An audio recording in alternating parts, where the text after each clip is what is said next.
বলুন না ইয়া রাসূলুল্লাহ। অসুবিধা হচ্ছে? প্রাইজ কাদের উপরে? 1 নম্বরে নবীন। আর যত নবী আল্লাহ বানিয়েছেন তাদের মধ্যে শ্রেষ্ঠ নবী আমাদের কাদের নবী? আব্বাজি আমার, এই নবীর মোহাব্বত, ইশক, ভালোবাসা যার মধ্যে আছে ইহ জগতে লাভ, পর জগতেও লাভ। জোরে বলুন। এখন এই নবীর কথা শুনতে গেলে আল্লাহর ঘরে মসজিদে যাবেন ইবাদত বান্দেগি করার জন্য। ওই মসজিদে যদি আপনি সুন্দর করে ইবাদত বান্দেগি করেন লাভ আছে। বাবাজি, পৃথিবীর সব থেকে খারাপ জায়গাটার নাম হলো বাজার, আর পৃথিবীর সব থেকে ভালো জায়গাটার নাম হলো মসজিদের ঘর, মসজিদ ঘর। এই মসজিদের ভিতরে যদি আপনি নফল ইবাদত করেন আলাদা সওয়াব, তেলাওয়াত করেন আলাদা সওয়াব, জিকির আজকার করেন আলাদা সওয়াব, হে বাবা ফরজ ওয়াজিব সুন্নাত পড়েন আলাদা সওয়াব। যদি কিছুই না বলেন, উযু হালাতে যদি মসজিদে বসে থাকেন, প্রত্যেক নিঃশ্বাস প্রশ্বাসে 10টি করে নেকি। কিন্তু আল্লাহর ঘর মসজিদে জুমার ফরজে সালাম ফিরিয়েছে তো আর নাই, ফাঁকা। এখানে মনে এরকম হয় না, এগো হয় নাই। জুমার নামাজে সালাম ফিরানো হয়ে গেল আর মসজিদে ফাঁকা। অন্য জায়গায় অনেককে দেখা যায় দুয়া একটু করে দিয়েছে, নেওয়ার পর আর নাই, মসজিদে হাফ। আব্বাজি আমার, পৃথিবীর সারা জমিনে এখানে হয় না, হয় না? ওই নফল ইবাদত করতে হবে, নওয়াফিল ইবাদত আপনি তখন পাচ্ছেন না, ব্যস্ততা আছেন। আমার মনে হয় না যে এরা আর পড়ে। ও ফরজটুকু মানে সেই মক্কাতে আর মদিনায় আমরা গেছি তো এরা কাবাকেও সম্মান করে না, কাবার দিকে পর্যন্ত পা মেলিয়ে সব বসে থাকে। আমি নিজের চোখে দেখছি, আর মোবাইলে ফটো আছে, এই মোবাইল দালালি কথা বলছিল।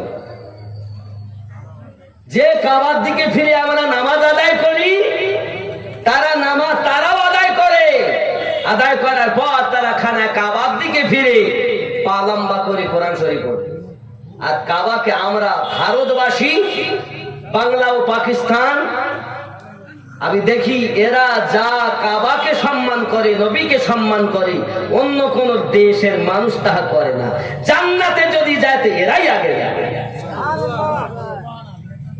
আপনি মক্কার মানুষ মনে করছেন, তাদের মতো বিয়াদব নাই, চোখে দেখা কথা। যুবক আমার, খানায় কাবার দিকে আমরা থুতু ফেলাকেও বিয়াদবি মনে করি নাকি? থুতু ফেলা যদি বিয়াদবি হয়, তার পা যদি দেয় শার্ট করে, হ্যাঁ মশলা আছে। যদি বেটা অসুস্থ হয়, তার বসার মতো ক্ষমতা নাই, তাহলে পা বেঁকানোর মতো ক্ষমতা নেই, তাহলে কেবলার দিকে পা করে নামাজ আদায় করার হুকুম দেওয়া হয়েছে। সুস্থ হালাতে কোন ব্যক্তি কাবার দিকে পা করে নামাজ দৌড় মারছে, লোকটা আমি দেখছি, কিন্তু এসে বসে আছে কাবার দিকে পা দিতে না। এই বড় লম্বা দাড়ি, দাড়ি হলে কি হবে? মাথায় পাগড়ি থাকলে কি হবে? ইশক নাই, মোহাব্বত নাই, আদব নাই। মসজিদ নববী মদিনাতুল মুনাওয়ারাতে, সেখানেও গিয়ে দেখি লোক নামাজ পড়ার পর, আমরা তো আসরে যেতাম আর এশা পড়ে আসতাম, তো এর মধ্যে দেখি কত রকমের মানুষ।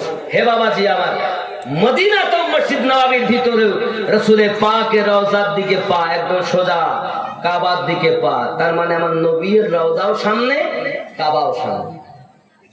এত বড় বিয়াদব যুবক আমার। এজন্য অনুরোধ করব, আপনারা আমরা আশিক হব, দুশ্মন হব, কি হব?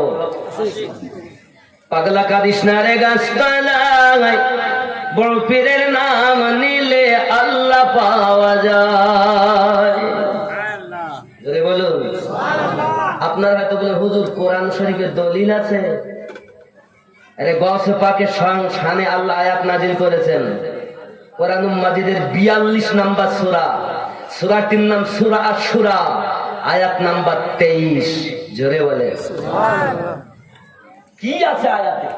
এই আয়াতটি শুধু গাউসে পাক নয়, খাজা গরিব নওয়াজ এক কথায় আল্লাহ পাক যে বলেছেন, আমরা নামাজে বলেছি সিরাতাল লাযিনা আনআমতা আলাইহিম, এই 4 নাম্বার যে নবীন, সিদ্দিকিন, শুহাদাইন, সালেহিন, এই সালেহিনের বাংলা অর্থ নেককার ব্যক্তি। আমার গাউসে আজম ছিলেন নেককার ব্যক্তি। এই আয়াত সূরা আয়াত 23 গাউসে আজমের শানে, খাজা গরিব নওয়াজ শানে, তরিকতের সমস্ত আউলিয়াদের শানে আল্লাহ পাক আয়াত নাজিল করে বললেন, কুল্লা আসআলুকুম আলাইহি আজরান ইল্লাল মাওয়াদ্দাতা ফিল কুরবা। সুবহানাল্লাহ, সুবহানাল্লাহ। এই আয়াতে কারিমা তাফসীর পড়ো, বড় বড় তাফসীর কারকগণ লিখেছেন এই আয়াতটি আল্লাহর সলিহিন বান্দাদের শানে অবতীর্ণ হয়েছে, আবার আহলে বায়াতের শানে অবতীর্ণ হয়েছে। আরো জোরে বলুন সুবহানাল্লাহ। আমরা যখন নামাজ পড়ি তখন নামাজে গিয়ে আহলে পাককে সালাম দেই না? কি বলি? আসসালামু না, আল্লাহুম্মা সাল্লি আলা মুহাম্মাদ ওয়া আলা আলি মুহাম্মাদ সাল্লাল্লাহু আলাইহি। আয় আল্লাহ দরুদ সালাম অর্পিত বর্ষিত নাজিল হোক মুহাম্মদ সাল্লাল্লাহু আলাইহি ওয়াসাল্লামের উপরে, তার আলে পাকের উপরে। আল অর্থ আলী, ফাতেমা, হাসান, হুসাইন। জোরে বলো সুবহানাল্লাহ। যত সময় আহলে বায়াতের উপরে আপনি ওয়া আলা আলে মুহাম্মদ আপনি না পড়বেন, আপনার নামাজ সঠিক হবে না।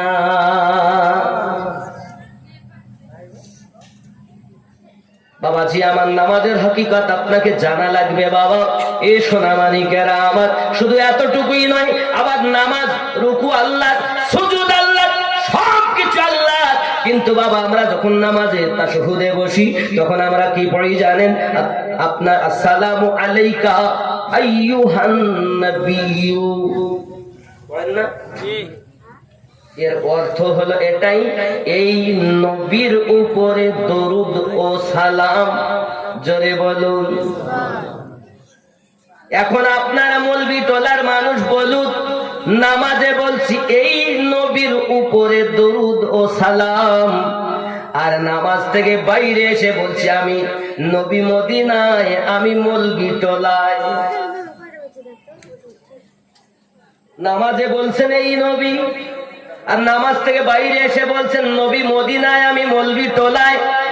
হে বন্ধুরি আমার, বোঝা গেল আপনার কর্মের সঙ্গে আর আপনার বলার সঙ্গে মিল নাই। তাহলে বোঝা গেল আপনার জানার অভাব আছে। যদি মনে করেন নবী মদিনায়, ইয়ানি কি আমার ভাইজান পাশে, আমি বললাম এই ভাই, এই ভাইয়ের উপরে শান্তি বর্ষণ হোক। নবী যদি মদিনায় থাকে তাহলে তো আমাদের বলা দরকার ছিল আসসালামু আলাইকা আইয়ুহার রাসূলু, ওই নবীর উপরে দরুদ সালাম যিনি মদিনাতে। কিন্তু ৭৩ জামাতের মানুষ নামাজে বলছে আসসালামু আলাইকা আইয়ুহান নাবিয়্যু, নিকটের সেগা, আর বাইরে এসে বলতে চাচ্ছে এক শ্রেণী, বহু শ্রেণী, ৭২ শ্রেণীর লোক নবী মদিনায়, আমি এখানে। এটাই আকীদা খারাপ। নামাজে আমরা যখন এই নবী বললাম, তাহলে এই নবী বলতে নবী কোথায়?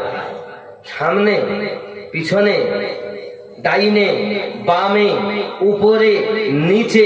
আল্লাহ পাক বলছেন বান্দা বান্দি তোমরা বুঝতে পারছো না নবী কোথায় আছে? আমি আল্লাহ জানিয়ে দিলাম, আন-নাবিয়্যু আওলা বিল মুমিনিনা মিন আনফুসিহিম, প্রত্যেক মুমিনের জানের থেকে আরো নিকটে নবী। তাহলে নামাজ মুমিন না হলেও পড়ে, আর মুমিন যারা হয়নি এরা নামাজ পড়তেছে, তাহলে ওদের কাছে নবী নাই, তাই তারা বলতেছে নবী মদিনায়, আমি মৌলবি টোলায়। যারা মুমিন আল্লাহ পাক তাদের জানের থেকে আরো নিকটে আমার দয়াল নবীকে রেখে দিয়েছে। আমরা যদি মুমিন হই তাহলে নবীকে নিকটে মানবো, জোরে বলুন। কারণ আমরা নিকটের সেগা নামাজই ব্যবহার করেছি। আরো জোরে বলুন। আমার কথা কি বুঝতে পারছেন নাকি? নামাজের ভেদ আপনি জানলেন না।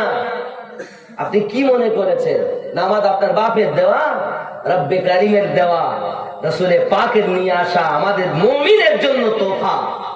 জোরে বলুন। নামাজ পড়বে তারা, ইমানদার হবে যারা। আল্লাহ কিন্তু মানুষকে নামাজ পড়তে বলেননি। আল্লাহ এ বলেননি ইয়া আইয়ুহান নাস ওয়া আকিমুস সালাহ, আয় মানুষ সম্প্রদায় তোমরা নামাজ কায়েম করো। আল্লাহ এও বলেননি ইয়া আইয়ুহাল মুসলিমুন ওয়া আকিমুস সালাহ, আয় মুসলিম সম্প্রদায় তোমরা নামাজ কায়েম করো। আল্লাহ বলেছেন ইয়া আইয়ুহাল্লাযীনা আমানু ওয়া আকিমুস সালাহ, আয় ঈমানদার সম্প্রদায় তোমরা নামাজ কায়েম করো। নামাজ পড়বে তারা, ঈমানদার হবে যারা। জোরে বলুন। তাহলে ঈমানদার আমরা, নামাজ ছাড়বো? আমরা নামাজ ছাড়বো না। আপনি মনে করছেন নামাজ সবাই পড়ে, কিন্তু সবাই ঈমানদার না। যদি বলেন হুজুর এই কথা আপনি বলছেন কোরআন থেকে দলিল, হ্যাঁ আমি বানানো কথা বলি না তো।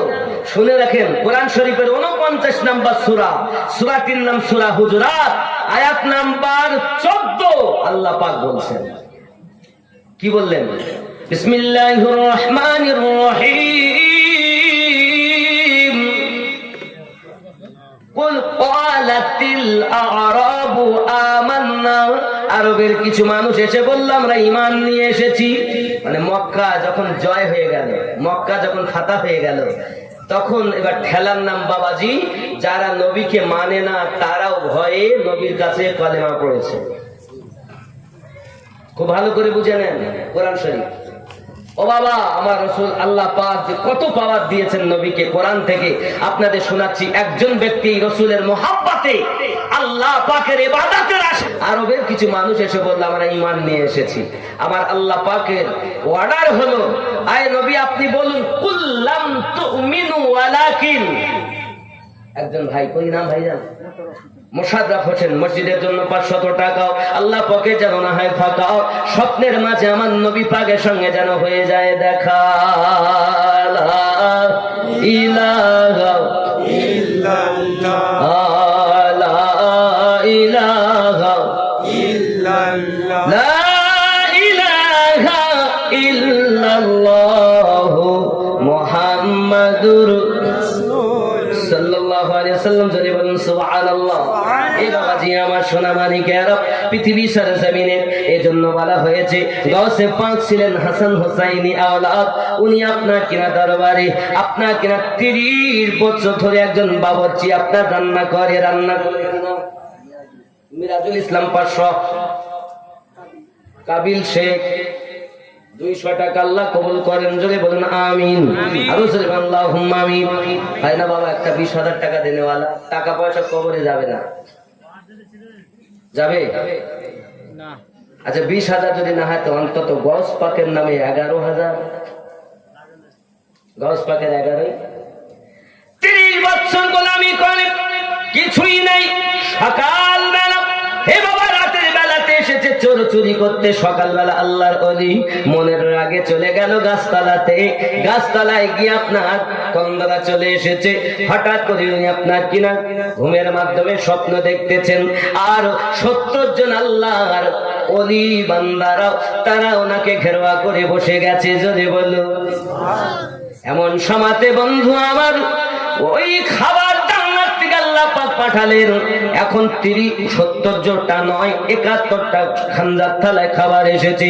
তারা বলে 71টা কেন? তাদের মধ্য থেকে একজন বলছে জানো না, আমি হলাম তোমাদের মধ্য থেকে আমি সরদার, আর আমাদের সকলের সরদার হলো এই গাছ হেলাম দিয়ে যিনি ঘুমায়, আল্লাহর ওলি গাউসে পাক 30 বছর আগে থেকে আমাদের 70 জনের কুতুব বানিয়ে রেখেছে। উনি গাছতলায় কাঁদতেছেন, তাই বলছে পাগলা কাঁদিস না রে গাছতলায়, বড় পীরের নাম নিলে আল্লাহ পাওয়া যায়। ওই পাগলা গাছতলায় বসে কাঁদতেছে। সেই পাগলা সম্পদ এই গজল। পাগলা কাঁদিস না রে গাছতলায়, আল্লাহর ওলির নাম নিলে আল্লাহ পাওয়া যায়। খেপা কাঁদিস না রে গাছতলায়, আল্লাহ পাক গৌস পাকের নাম নিলে আল্লাহ পাওয়া যায়। বড় পীরের এমনি শান চোরকে কুতুব বানায়, বড় পীরের এমনি শান চোরকে কুতুব বানায়। মুর্দা জিন্দা করেন তিনি হাতের ইশারায়, বড় পীরের নাম নিলে আল্লাহ পাওয়া যায়। খেপা কাঁদিস না রে গাছতলায়, বড় পীরের নাম নিলে আল্লাহ পাওয়া যায়। নাকি গো? আমার বড় পীরের করব কি বর্ণনা, অনেক আছে ঘটনা। জোরে বলুন, আমার বড় পীরের কি করব বর্ণনা, এমন আছে বহু ঘটনা।